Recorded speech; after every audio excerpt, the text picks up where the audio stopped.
How to heal plantar fasciitis. Plantar fasciitis is the inflammation of the plantar fascia which supports the bottom of the foot. When it becomes inflamed, it becomes very painful. The foot is like the hand. It's supposed to be able to be free and balance the whole body on the foot.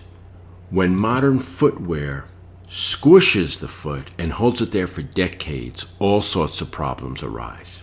Plantar fascia treatment can be over $5,000, and that's before surgery. Plantar fascia surgery, in some instances, can be over $10,000, which is a lot of money. So how do you fix it? All you need is to get some gel separators and wear them an hour a day. Next, get some footwear which allows the foot to splay. Vibrams are a great shoe. There are many other shoes out there. Solve the problem by not making it worse first. Stretching is fine. So you have the gel separators, maybe a little stretching, get yourself a new shoe, and within a day, mine was cured and never came back. So I wish you the best of luck. Take care. Bye-bye.